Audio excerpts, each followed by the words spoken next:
Alrighty, y'all. We're out here getting our cardio done. Freaking, it is 70 degrees, cloudy, scattered, raining, and like misty.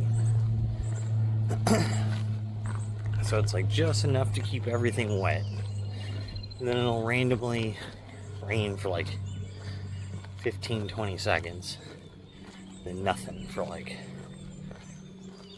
I don't know, 3, 5, 8 minutes. And then it just does it again. Super annoying weather. But either way, we're a little damp. And we're out here getting cardio done. Because we're not going to stop a little bit of water from the progress we're making. And the consistency we're doing. So, we just go right ahead and work around that. So, if anything, it's made it a little bit cooler outside today. So, because the sun just ain't beating down on us. So, I am okay with that. But, with that, legs definitely sore. That little bit of squatting, man, my quads are tore up. They are tender. So, it's not as bad as like my calves. We really beat those things down, but I expected those to hurt today. So, that's the only way we get those things to grow, is just that ridiculous volume. So, that's gonna be a norm for those, but is what it is. It does feel good to have some sore quads though. So, it's been a couple leg workouts since then, but now it's taken care of. Man, that sounds like kind of like one of those like sprinting treadmills where it's just like all those metal rollers. Those things are pretty crazy. I'm not coordinated enough for those things. I feel like at any second I'm just gonna face plant it on that thing. Have a bad day. But kudos to whoever sounds like they're getting their cardio in, if that's what they're doing. Then so with today being day 52, means we got 8 more days till our physique update. So last night, well, yesterday, so I was just home by myself doing my own thing. Had some sushi for lunch, not too bad. That was 900 calories for a red dragon roll and some yellowtail sashimi. So that was delicious. Had a soda, also delicious. And then for dinner last night, had some chicken strips, half hot, half honey barbecue. That was 1,300 calories there. So that brought us up to 2,200 calories. So 300 over our limit for yesterday, but it kind of is what it is. So with that, we freaking just kind of keep going. Today we're going to hit our calorie limit. Maybe we'll try to go a little lower than even that. And if we're not too hungry, that's what it really comes down to, is if you can stay under it, great. But if you're starving and just uncomfortable and not happy, that's the calorie limit's there for. That's your target. So you just got to eat, hit your targets. So, but that, I'm back to the house. Let me show y'all progress I made, or where I'm starting at today, I should say, since you guys saw progress yesterday. Starting out here, you can tell, all nice and wet. So the goal is to basically maybe get rid of all this, otherwise maybe just get to where there's like that little pile, and maybe this pile is like the size of that one today. see what the weather allows, because I mean, if it just starts pouring, then well, we ain't working. So it gets miserable shoveling and stuff like that when your hands are just wet. It ends up tearing up your freaking palms and fingers. So, not trying to have a bunch of blisters for nothing. Don't mind having calloused hands, but just unnecessarily tearing them up is not the way to go, because then it affects our workouts. So, with that, I'll let you all go, and I'll see you in the gym later for chest. Again, we did our walk this morning. We moved about another 2 tons worth of rock. We got 8 carts moved so far. And, or no, sorry, 4 carts, 1 ton. No, more than 4. 1, 2, 3, 4, 5. 6 carts, 1.5 tons moved. Sorry, I can't count today apparently.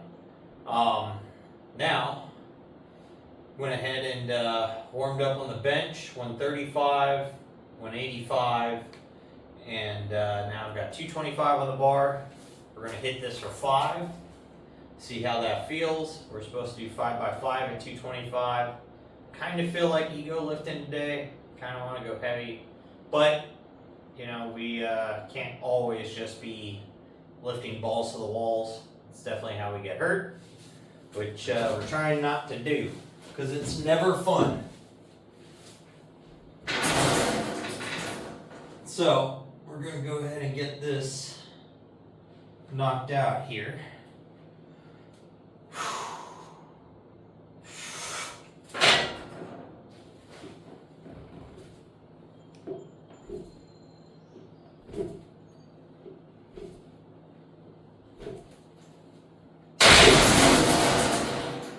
Easy peasy. Man, it does feel good to bench like 225 though. When you get to 2 plates, it's like a little accomplishment. You're like, yeah, I'm getting strong. Next big step after you can bench 225 is like 275. 275 bench is more or less where I'd probably consider most of the population, where they're kind of gonna get to that or be able to get to that and kind of plateau out, unless you're like quite a smaller guy, and then like 225 more or less is going to be probably around your genetic max. But other than that, I mean, I feel like, you know, that first step's getting in the gym, repping just 135, you know, and then you're going to get to that 185 pound mark, and once you start repping that, then you start kind of shooting for that 225. And that first time you get over 200, you're like, yeah, we're getting places. And then I feel like once you hit that point, you end up either being satisfied or you get real hungry to get strong. One of the 2 things happen. So, I enjoy benching extremely heavy. What I consider extremely heavy. But definitely, I try not to always push the weight, because I always feel like it's going to end up being a lot of stress on my body that I just can't recover from fast enough, more or less. So that's why I enjoy benching like 225. It's heavy enough to where I get a lot of load on my chest. Right now at 5 reps per set, you know, I get a really good stimulus, a big pump going, big stretch going. So it's a like happy medium versus, you know, shooting for that 1 or 2 rep max up at like 275, 285. It just puts a lot of load on your body. So there is a, probably in about a year though, that'll end up being around where my 5 by 5 is. So I want to get back to being able to bench 315. So, but in time. So right now, just 225. Let's go ahead and hit this for set number 2. And then I'll do the next 3 here off camera.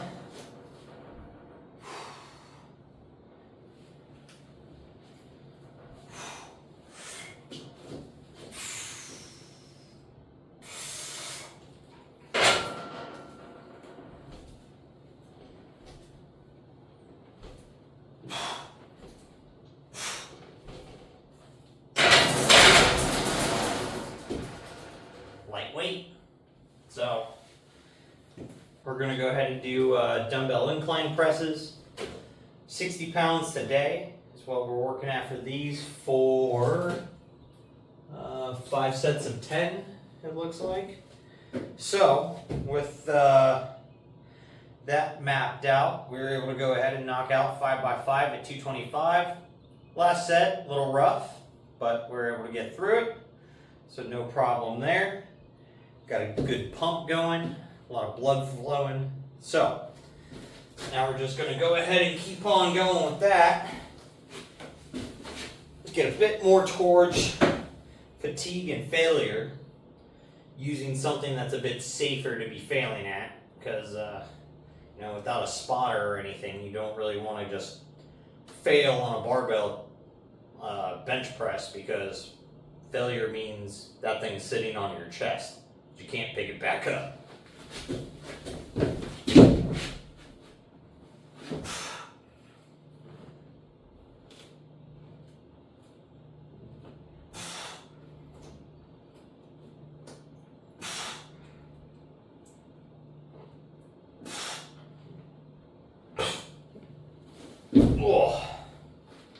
So, I try to switch the angles up on these occasionally, whether it's a slightly steeper angle. Sometimes I'll go down to the not so inclined one in between these two, so probably like 15 degrees, and this is like 30 or something. Just for a slight different stimulus, and it gets to work the shoulder in more than just two positions. So I feel like you build overall better mobility and slightly more strength that way. Obviously, the further up in your angle you get, the more you're going to start to end up recruiting your front delt.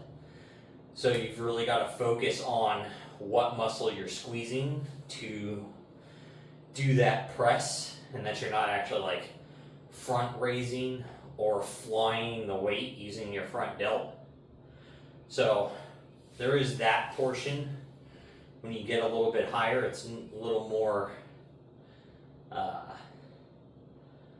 like connection to the muscle and feeling what your body's doing, which, I mean, if you haven't developed a chest yet, that's going to be hard to do. So you're probably going to load the shoulder a lot more.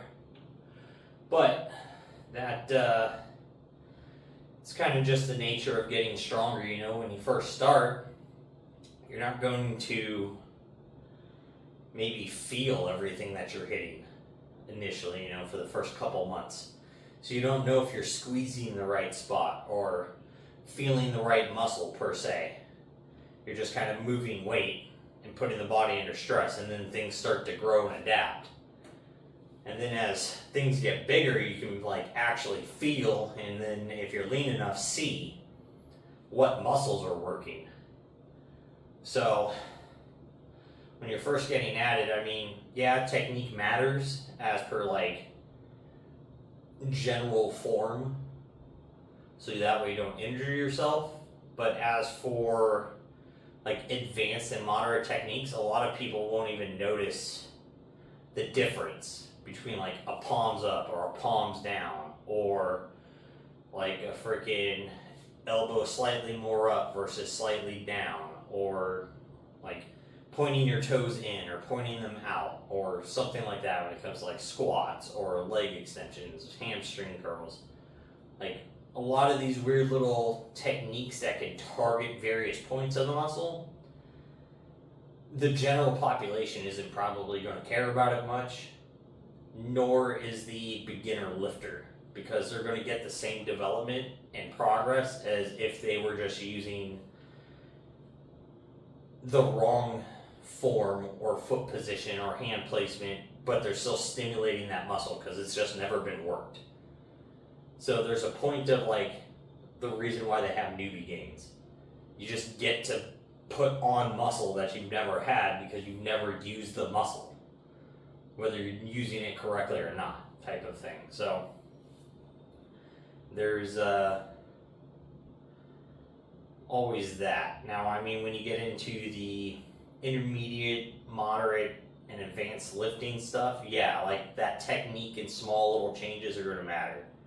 Especially, you know, like back training, you know, you're going to use a lot more grips. You're going to use like close and wide for hand positioning, over and under hand position. You're going to use straps. So that way you're not loading your forearm and your biceps for a majority of your back movements. It's all just, at that point, a hook. Just to attach the weight to your body more or less over like trying to move it.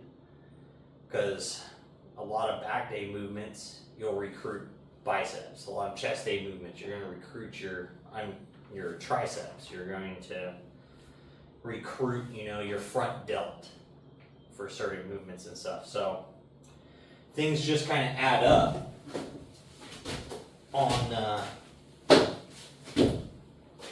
what's going on in your body and how it's reacting. So, but for the most part, you know, incline press, you're going to be down here and you're going to go back up. Or you can stop about here and you're getting into like more tricep, so that way you can try to keep it isolated down in your chest.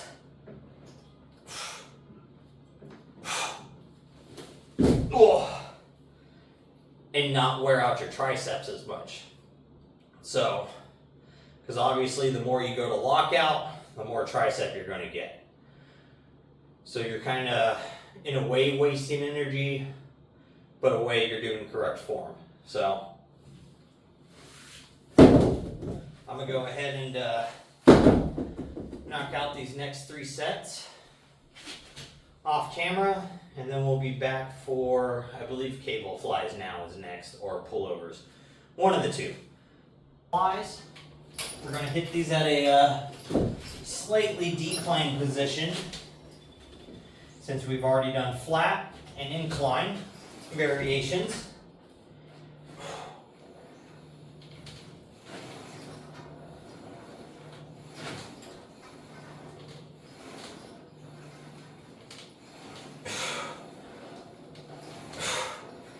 So one of the things you're going to want to do is, if you take this wider stance, is make sure you're switching your feet off on which one's in front, because it does affect your range of motion and how much load is on which side of your chest.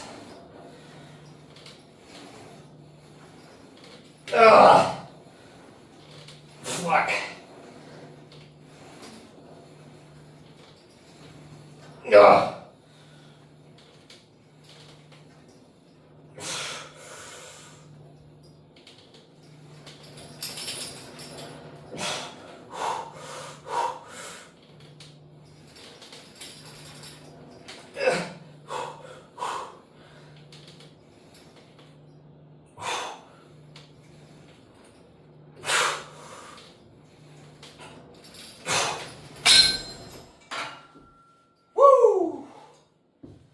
So, we're just going to go ahead and take the 4 sets of cable flies to failure, switching which foot's in front for which side's getting a little more stretch. We're at, 30 pounds currently.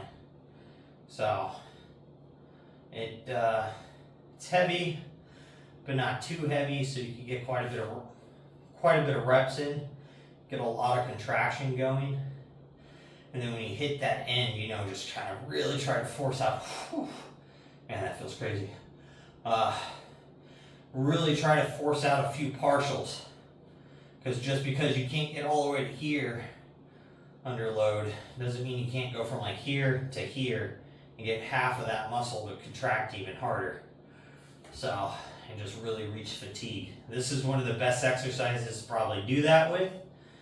I think you have the least amount of ability to injure yourself when you're doing flies correctly, because the weights are never going to be super heavy. You can go to failure and not worry about, you know, trying to tear your chest apart or dropping something on yourself. So this is one of those few exercises that, you know, you could just really just go to town on and really pump out. So now, if we had a training partner or something, you know, I'd be taking my bench press straight to failure the same way for some assisted reps. My dumbbell presses, same thing, some assisted reps. But being as we train by ourselves, we got to give and take some there. So yeah, you know, I get to train at home. I don't have to go to the gym, but I trade off, you know, a little extra growth or possibly a lot of growth, and not meeting anyone and having, you know, gym partners and, you know, that drive. So, because some days it is just super hard to walk in here and just want to work out to start with. Even though it feels good when I'm done, but man, it is mentally rough. We're on to what, day 52 is today. So we're 52 days in, and we're grinding. I feel like we're making progress, and that's all I can really hope for. The only thing I really want to start to get even better with is my diet, because I have a lot of days where I kind of go over. I have a lot of days where I have like fast food, not even necessarily fast food, but I eat out. So, you know, go out to sushi or something like that. So, or you know, have like a steak quesadilla, something kind of heavy in fats, a little higher in carbs. So even though I hit my calorie limit for the day, I may sacrifice some of my protein. So I'll end up falling 30, 40 grams short on protein just because I don't have the extra calories to, you know, eat again or have a protein shake or something. So it adds up. But anyways, I'm gonna knock out my next 3 sets of these. Then we'll be back for pullovers, and I think with pullovers we'll go ahead and do cable crunches at the same time.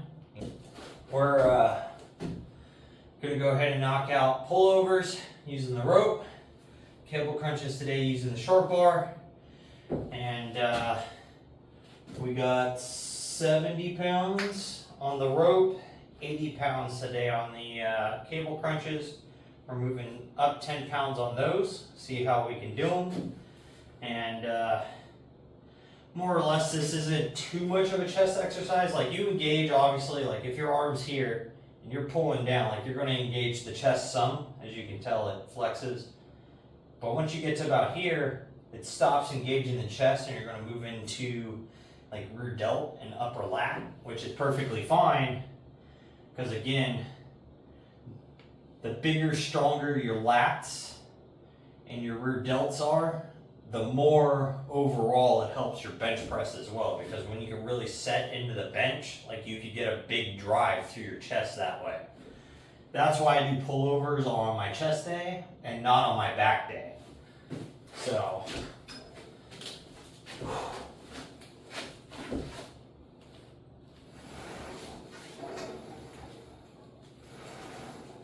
I do these with a slight bend over,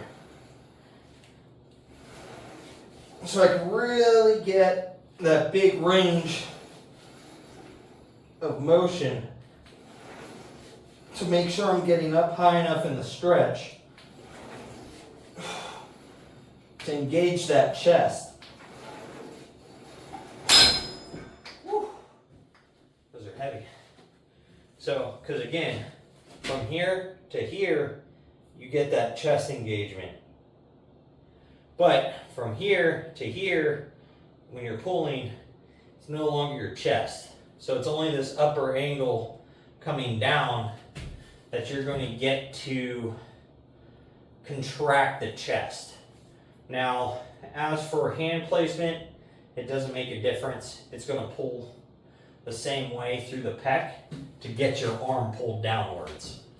So that part doesn't really matter much, at least in my opinion. It very well might, but if it does, I don't feel it. So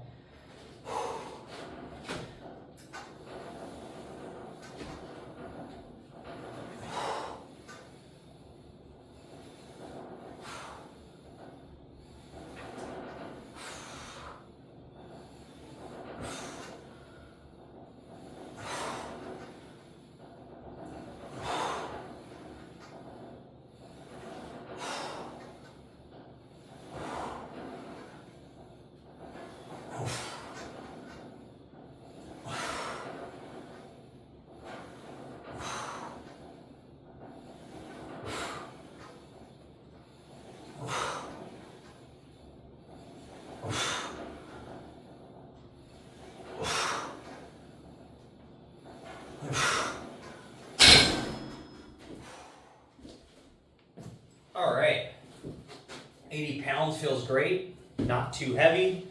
Definitely was the time for me to move up on them to where there's still stress and load there, obviously, but the increase in work for it is just enough to add a little extra fatigue, but not to really struggle too hard getting through the extra weight now.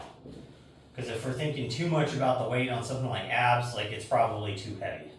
You want to be able to go through the motion, get a big squeeze, and just keep doing them.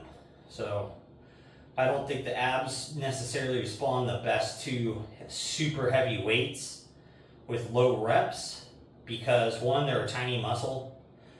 Two, it sounds like a way to have a hernia. And three, like the pump that you get from real heavy with only a couple reps versus something moderate like that where you could do a bunch of reps, your core fatigue is way higher. So you got to think your abs are working all of the time, just like your calves. Like, so no matter what, your abs are working to keep your body from falling backwards and to keep you pulled up and to keep your organs and everything in place and create abdominal pressure. So it's kind of like your calves are always working to keep you balanced, upright. Every time you step, your calves doing work. So it takes a lot of volume, not necessarily a lot of load. So that's my theory behind training in higher volume on abs and calves versus anything else, like ridiculously high volumes. So normally like cable crunches, I'm shooting for like 20 to 30 reps. Most of the time it's around 20, but for many, many sets. But anyways, I'm gonna go ahead and get these next like probably 4 sets, maybe only 3, but probably 4 sets knocked out of pullovers, cable crunches, and I'm out of here. Gotta go cook dinner and go eat. So with that, make sure you're out there and you're getting your stuff done. Don't be a lazy fuck.